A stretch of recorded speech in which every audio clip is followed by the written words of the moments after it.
Ya teman, kembali lagi sama saya dan di sini saya akan review suatu CPU cooler yang ada di sini, merek terbaru lah dari Kio.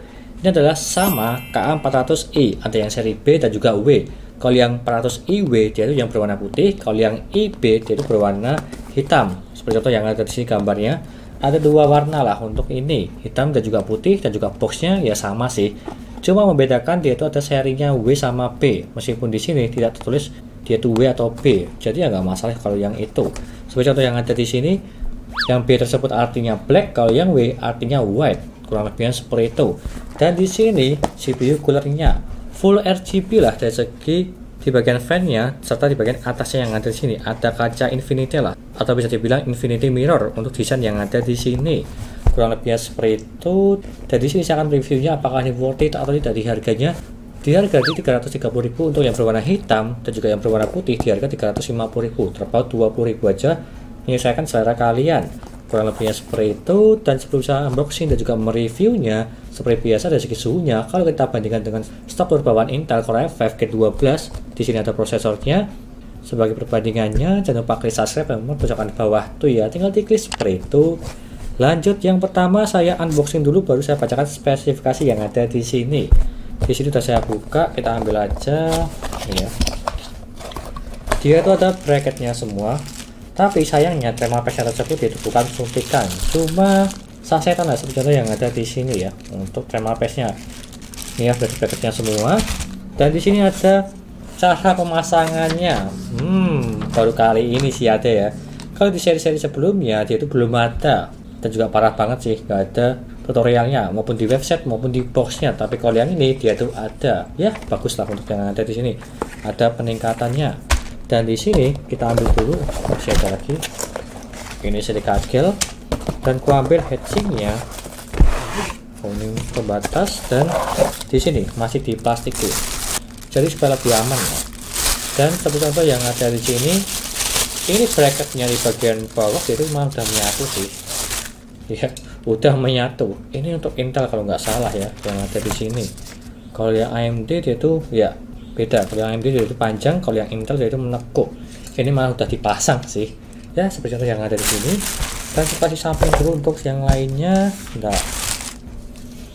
Dan seperti ini untuk penampakan CPU coolernya, berwarna full putih, menarik sih. Dan juga di sini juga berwarna putih semua ya, heatsinknya diwarnai putih semua. Ya, sangat cocok sekali kalau kalian pakai PC full putih semua, dan juga support 3 pin RGB di notebook kalian, itu baru bagus. Dan di sini itu menggunakan pinnya di sini ya, 4 pin PWM. Dan kita bacakan dulu aja dari segi spek yang ada di sini supaya lebih jelas. Untuk tinggi yang ada di sini di 160 mm. Nah, ini sebagai PR kalian.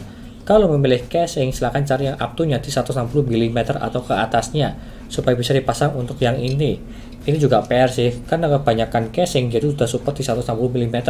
Tapi juga ada beberapa yang dimana di bawah 160 mm. Jadi untuk membeli ini, silahkan cek dulu di casing kalian support atau tidak di 160 mm.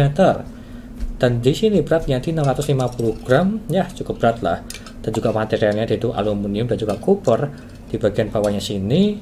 Serta fan-nya tersebut di 600 sampai di 1800 rpm untuk fan di bagian depan ini. Dan juga untuk yang ini menggunakan hydro bearing, serta di sini dia menggunakan 3 pin ARGB ya untuk mengganti warnanya semua. Dan kita cek aja nanti apakah kalau notebook kalian tidak support 3 pin RGB dia itu masih hidup atau tidak warnanya. Kita akan cek aja habis ini untuk mereviewnya juga. Tapi kalau bisa notebook kalian support lah 3 pin RGB supaya bisa diganti untuk warna yang ada di sini. Kalau kalian misal ke full putih semua atau yang gimana lah. Tapi kalau yang sebelumnya di serinya Kio sama, dia itu kalau misal tidak memakai 3 pin RGB, dia itu bisa hidup lah, meskipun warnanya cuma di RGB aja, nggak bisa diganti. Kurang lebihnya seperti itu. Dan juga di sini kompatibel untuk Intel sampai di LGA 1700, Intel Gen12, 13 dia itu juga bisa lah, maupun dari 775 maupun 115X dan juga 1366. Serta untuk AMD support di AM5 juga ya, bagus sih, udah support Ryzen 7000 series maupun yang AM4 itu juga bisa. Jadi support untuk semua lah, Intel maupun AMD. Dan di sini boxnya yang lainnya dia itu cuma ada tulisan aja seperti contoh Infinity Mirror, stylish design, dan juga 4 pipa. Dah seperti itu aja sih untuk penjelasan yang ada di boxnya sini. Aku kasih sini dulu. Dan seperti ini penampakannya yang berwarna putih. Di harga 300 ribuan bersaing lah dengan merek-merek yang lainnya. Apalagi ini tersebut yaitu desainnya bagus, full putih, fan-nya RGB pula. Ada infinity mirror di bagian atas ini, serta ada tulisan samanya juga di sini. Nggak kelihatan ya kalau dari segi kamera. Atau enggak kalian lihat aja habis ini untuk pas reviewnya. Di sini 4 pipa dan sudah terpasang untuk Intel bracketnya. Kurang lebihnya seperti itu. Apakah worth it atau tidak? Jika kita bandingkan dengan stok clear bawaan Intel yang ada di sini, apakah jauh atau tidak? Di harga 300 ribuan. Kurang lebihnya seperti itu. Nggak usah berlama-lama, lanjut saja ke reviewnya dan juga tutorial pemasangan di Intel Core i5 Gen 12 harga 1700. Yo.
Lanjut yang pertama, dari segi pengujian suhunya menggunakan Kiyosama KA400i. Untuk yang ini saya menggunakan Core i5 Gen 12 12400F sebagai prosesor uji cobanya, apakah panas atau tidak. Yang dimana ruangan ini tanpa AC dan juga saya syuting di siang-siang untuk yang ini. Yang pertama dari sama KA400i dulu, untuk minimal yang mendapatkan di 34 derajat dan juga maksimalnya di 63 derajat. Untuk pengujian minimalnya saya cuma dimajah di desktop, tidak ngapa-ngapain, di yang mutak paling bawah di 34 derajat dan juga maksimalnya saya tes di Cinebench R15 5 kali berturut-turut dan dia mutak paling tinggi di 63 derajat, terbilang dingin kalau yang ini. Dan kalau kita bandingkan dengan stok cooler bawaan Intel Core FF Gen 12, untuk minimal yang mendapatkan di 39 derajat dan juga maksimalnya di 89 derajat dengan pengujian yang sama. Dan kalau kita bandingkan, dia itu memiliki perbedaan di minimalnya di 5 derajat, terbilang ini tinggi. Untuk kalangan di minimalnya maksimal di 1-3 lah, tapi kalau yang ini dia itu di atas 3, jadi terbilang tinggi. Dan juga maksimalnya terpaut di 26 derajat, terbilang jauh juga untuk yang ini di atas 20-an. Jadi bisa dibilang lebih baik menggunakan CPU cooler tambahan seperti contoh yang ada di sini sama KA400i dengan performa yang cukup bagus untuk mendinginkan Core FF Gen 12. Kurang lebihnya seperti itu. Lanjut ke kesimpulannya. Di harga 330.000 sampai di 350.000, beda warna beda harga ya, terbilang ini bagus. Yang pertama dari segi suhunya itu bagus, bisa mendinginkan Core FF Gen 12 dengan suhu yang aman, serta dari segi fan-nya dia itu ARGB, bisa diatur melewati software untuk yang ini. Kalau mau kalian support 3 pin ARGB, serta tampilan juga menarik sekali di Infinity Mirror RGB. Seperti contoh yang ada di sini, dia itu ada tulisan sama di bagian mirrornya. Dan juga info tambahan untuk yang ini, jika lo mau kalian tidak support 3 pin RGB, jangan khawatir. RGB-nya tetap hidup di bagian mirrornya maupun di bagian fan-nya, cuma di auto RGB, jadinya aman untuk yang ini, gak usah khawatir lah. Berbeda seperti merek-merek yang lainnya, dia itu butuh 3 pin RGB untuk menghidupkan RGB-nya, tapi kalau yang ini dia itu aman. Dan juga untuk kekurangannya, untuk yang ini, di bagian thermal paste-nya dia itu berbeda seperti yang ada di website. Kalau yang ada di website dia itu mendapatkan yang suntikan tipenya, tapi kalau yang ini yang saya terima, dia itu mendapatkan di sasetan lah, seperti contoh yang tadi saya fotokan. Jadi ya nggak masalah juga sih, tapi memang lebih bagus sesuai dengan yang ada di websitenya untuk yang itu. Di harga 300 ribuan ini terbilang sangat menarik sih dari segi estetikanya. Kurang lebihnya seperti itu, dan linknya ada di deskripsi. Jika kalian berminat untuk Kyosama KA400i yang berwarna putih maupun berwarna hitam. Itu aja dari saya, terima kasih sudah menonton, dan juga jangan lupa like dan subscribe. Serta nantikan video lainnya menarik review papat PC seperti contoh yang ada di sini, CPU cooler, casing, SSD, dan juga yang lainnya. Terima kasih sudah menonton.